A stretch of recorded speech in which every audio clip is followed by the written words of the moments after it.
आपने देखा होगा कि एक ही दिन में हमारा स्वभाव जो है वो कई बार बदल जाता है। स्वभाव बदल जाता है, हमारे भाव बदल जाते हैं। एक ही दिन में कई बार हमारे विचार बदल जाते हैं, मिनटों में बदल जाते हैं। घंटों में तो छोड़िए, मिनटों में परिवर्तन हो जाता है। अभी हम 2 मिनट पहले कुछ और सोच रहे थे, अब 2 मिनट के बाद हम कुछ और सोच रहे हैं। एक सामाजिक भाषा में कहूं, एक आम भाषा में कहूं तो मूड बदल जाता है। जो मूड की बात करते हैं ना, अध्यात्म में मैंने इसके बारे में बहुत विस्तार से बताया है। यह शब्द भी अच्छा नहीं है, अध्यात्म शब्द का प्रयोग नहीं किया जाता है, क्योंकि अज्ञानता भरा शब्द होता है कि मूड बदल गया है, मूड बदलना है। मूड नहीं है कार्य करने का, खाना खाना है, नहीं मूड नहीं है, कहीं चलना है, नहीं मूड नहीं है। ये जो परिभाषा है, ये जो शब्द है, अध्यात्म क्षेत्र में बहुत ही अच्छा नहीं माना जाता, इसे अस्वीकार किया जाता है। अज्ञानता से भरा हुआ होता है ये। हमारा जो स्वभाव एक क्षण में बदलता है, इसका कुछ कारण है, इसके पीछे एक विज्ञान है। वो विज्ञान आज आप जानेंगे कि सुबह हमारा दिमाग अलग रहता है, दोपहर में अलग होता है, शाम को अलग होता है। विचार भी हमारे बदल जाते हैं। इसे सूक्ष्म रूप से या आंतरिक क्रियाओं को देखेंगे। आपके हृदय के अंदर में एक बहुत बड़ा असीमित विज्ञान है। इसी के अंदर में ही पूरा ब्रह्मांड भरा हुआ है। सारा ब्रह्मांड इसी शरीर के अंदर में है। वहां ऐसा विज्ञान है जो स्वयं से चलित है, खुद से चलता है, खुद से ही ऊर्जावान है, खुद ही ऊर्जा को उत्पन्न भी करता है, स्वयं ही ऊर्जा को नष्ट भी करता है। ये ऐसा विज्ञान अंदर में है।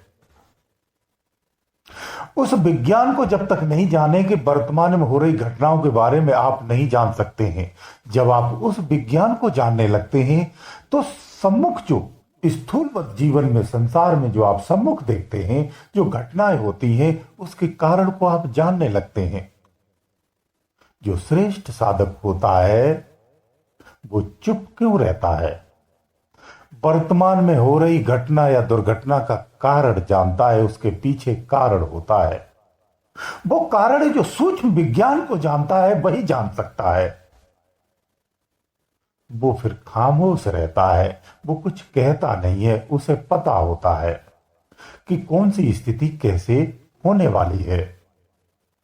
वो स्थिति का परिवर्तन भी नहीं करता है, क्योंकि सिस्टम जो जैसे चलता है उसे छेड़ा नहीं जाता है, संतुलित किया जा सकता है। संत उसे संतुलित करते हैं। जहां असमानता दिखती है वहां समानता करने का प्रयास किया जाता है। इसी तरह से कार्य किया जाता है। तो अंदर में जो हमारे स्वभाव का परिवर्तन बार बार जो होता है, उसका कारण ये होता है। देखिए, इसको ऐसे समझिए, आपके स्वभाव में 3 गुण होते हैं। जो 3 गुणों की सत्ता होती है, यानी 3 गुण मिलकर के जो ऊर्जा उत्पन्न होती है, या जो एक्टिविटी होती है, जो हलचल होती है, जो क्रिया होती है, उसी को हम स्वभाव कहते हैं। पहले ये समझ लीजिए, स्वभाव इसी को ही कहा जाता है। स्थितियां परिस्थितियों के अनुसार इस स्वभाव में परिवर्तन आता है। जैसे आप किसी सुंदर स्थान पर पहुंच जाते हैं, हरे भरे जंगल में किसी रमणीक स्थान पर पहुंचते हैं, तो आपके मन में एक सुख और शांति दिखेगी, मन पुलकित रहेगा, अच्छा रहेगा। जब किसी गलत स्थान पर पहुंचाते या गंदे स्थान पर पहुंच जाते हैं, वहां आपके विचार अच्छे नहीं होंगे। यानी मलिन स्थान पर अगर आप जाते हैं तो आपके विचारों में भी मलिनता आने लगती है। ये कैमरा रूपी जो आपकी दृष्टि है, जिस स्थान पर भी पड़ती है, ये उसे स्कैन करने लगती है, मोबाइल की भाषा में कहूं, टेक्नोलॉजी की भाषा में कहूं तो। इसीलिए इन आंखों को सही जगह लगाना चाहिए। आंखों का काम देखना है, कहीं भी गलत स्थान पर भी जा सकती हैं, लेकिन आपका इन पर कंट्रोल होना चाहिए। जब ये गलत चित्रों को, गलत स्थानों को देखने लगती हैं, उस समय इसको हटा करके ऐसे स्थान पर लगाना चाहिए जहां आपको पॉजिटिव एनर्जी मिले, पॉजिटिव थिंक मिले, सात्विक विचार मिले। इस पर कंट्रोल करके आपको नजर को हटाना चाहिए। नजर का काम देखना है तो वो कहीं भी जा सकती, सर्वत्र घूमती है, इसलिए कंट्रोल आपके हाथ में होता है। तो जिन स्थानों पे आप पहुंचते हैं उन स्थानों पर वैसे ही आपके विचार और भाव उत्पन्न होने लगते हैं, प्रेरणा भी अंदर से वैसी ही आने लगती है। ये स्थान स्थिति ये बाहरी रूप से हो गया। अंतर में जो 3 गुण आपके होते हैं, इनको समझिए। इन 3 गुणों की तिगड़ी जो है ना, ये तिगड़ी, इस तिगड़ी की वास्तविक जो एक्टिविटी है उसी को हम स्वभाव कहते हैं। ये स्वभाव ही अपने आप में परिवर्तित होता है, वर्तमान स्थिति को देखकर भी होता है। सुबह के शाम जब आप सुबह जैसे ही उठते हैं, उठने के साथ आपका जो स्वभाव होता है वो कैसा होता है, पहचान लीजिए। सुबह की जो बेला होती है वो हमेशा सतोगुणी बेला होती है, ये याद रखना।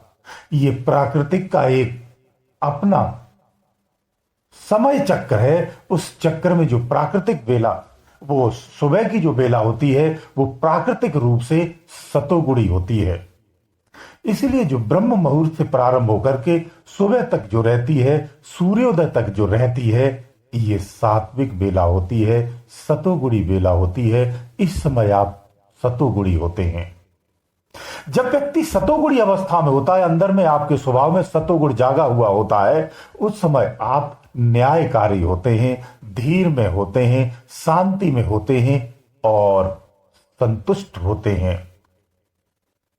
इस अवस्था में आप जो भी सोचते हैं वो बहुत मजबूती से वास्तविकता को जानकर ही सोचते हैं, काल्पनिक नहीं सोचते हैं। आप काल्पनिक बिल्कुल नहीं होते हैं, धैर्य और शांति के सागर में डूबे हुए होते हैं। ये आपका सतोगुणी अवस्था होती है। तो सुबह के टाइम आपकी सतोगुणी अवस्था ही होती है। दोपहर का जो समय होता है, मध्यकाल का जो समय होता है, वो कौन सा होता है, तामसिक होता है।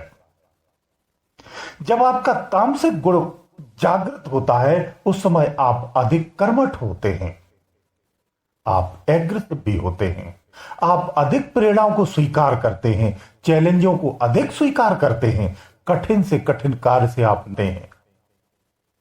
ऐसी अवस्था में आप उन सकरी मार्गों को भी पार कर जाते हैं जिससे आपको भय लगता था।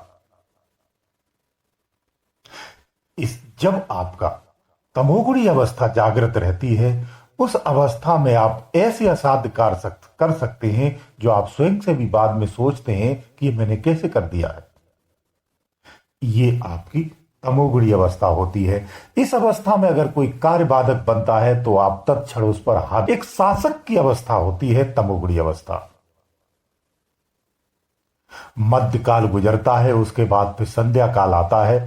संध्या काल जब सूर्यास्त के बाद की जो अवस्था होती है वो आपकी रजोगुणी अवस्था होती है। ये जो रजोगुणी अवस्था होती है, इस रजोगुणी अवस्था में आप व्यवहारिक होते हैं। इस रजोगुणी व्यवस्था में आप अधिक क्रियान्वान भी रहते हैं, मेहनती अधिक होते हैं, लेकिन आप व्यवहार में परिवर्तन आता है। आप व्यापार या जॉब के बारे में जो आप सोचते हैं उसमें गहराई से सोचते हैं, उसमें तरक्की की सोचते हैं, उसमें नए नए अनुभवों को जोड़ने का प्रयास करते हैं, नई नई युक्तियां, नए नए मार्ग खोजने का प्रयास करते हैं। जब रजोगुणी अवस्था आती है तो आपकी रजोगुणी अवस्था में आप सुख, संपन्नता, धन, परिवार, घर, रिश्ते, समाज, नाते, पड़ोसी, दोस्त, यार, सबके बारे में आप विचार रखते हैं। सबसे आप मधुरता से बात करते हैं, सबसे रिलेशन संबंध बनाने का प्रयास करते हैं, सबसे व्यवहार रखने का प्रयास करते हैं। एक संपन्नता के लिए आप सोचते हैं, आप ऐसी चीजों को सोचते हैं जो सुख और सुविधा से भरी हो, जो सबसे श्रेष्ठ बनने की हो, और सरल कहूं तो आप पैसे वाले बनने का आभास करते हैं, धन कमाने का आभास करते हैं। ऐसा विचार आता है कि समाज में मैं ही सबसे श्रेष्ठ हो जाऊं, मेरे पास खूब पैसा आ जाए। तमोगुणी अवस्था में आप पैसे के लिए सोचते होंगे, लेकिन आप सफल होने का प्रयास करते हैं कि मैं काम पूरा कार्य करके ही दम लूंगा, ये भाव रहता है। रजोगुणी अवस्था में आप आराम करना अधिक पसंद करते हैं, खूबसूरत चीजों को अधिक पसंद करते हैं। रजोगुणी अवस्था में अगर आप सब्जी खरीदते हैं तो आप वो सब्जियां खरीदेंगे जो अधिक सॉफ्ट हों और अधिक चमकीली हों। तमोगुणी अवस्था में इससे भिन्न होता है। रजोगुणी अवस्था में जब आप रहते तो घर की साज सज्जा सजाने के लिए आपका अधिक मन करता है, लग्जरी बिस्तर पे सोना आप पसंद करते हैं। ये आपकी रजोगुणी अवस्था आती है। तो ये तीन गुण मिलकर के एक साथ चलते हैं। गुण गुण में हमेशा रमता है। सतोगुण रजोगुण में जाता है, रजोगुण सतोगुण में जाता है, सतोगुण तमोगुण में जाता है, तमोगुण सतोगुण में आता है, सतोगुण से रजोगुण में जाता है। तीनों गुण आपस में मिल करके एक साथ चलते हैं। तत्व तत्व में और गुण गुण में इसी तरह से रमण करता है। जो गुणों की खान है वो आपके अंदर में ही है। उन गुणों की जो क्रिया है उसी के आधार पर आप चलते हैं। इसलिए गुस्सा भी सभी को आता है, दया भी सभी के अंदर में होती है, भावनाएं सभी के अंदर में होती हैं और सेवा का भाव भी सबके अंदर होता है, जो आपके रजोगुण से आता है। सबसे उत्तम गुण उसमें सतोगुण ही होता है, जो दोनों गुणों को बैलेंस करता है। इसीलिए सतोगुण पर अधिक फोकस करना चाहिए। जो अपने सतोगुण को जगा लेता है, यानी सुबह के काल में, सुबह की बेला में जो साधना करता है, भजन करता है, उसका सतोगुण प्रबल हो जाता है, तो उसका तमोगुण और रजोगुण दोनों बैलेंस हो जाते हैं। इस तरह से उसका जीवन सतोगुणी हो जाता है। इसी कारण से आपका स्वभाव हर क्षण बदलता है, क्योंकि तत्व तत्व में और गुण गुण में रमणता है। एक गुण दूसरे गुण में रमण करता है, ये क्षणिक में करता है। इसीलिए आपका स्वभाव बदलता रहता है। इसका मूल कारण आंतरिक रूप से यही है।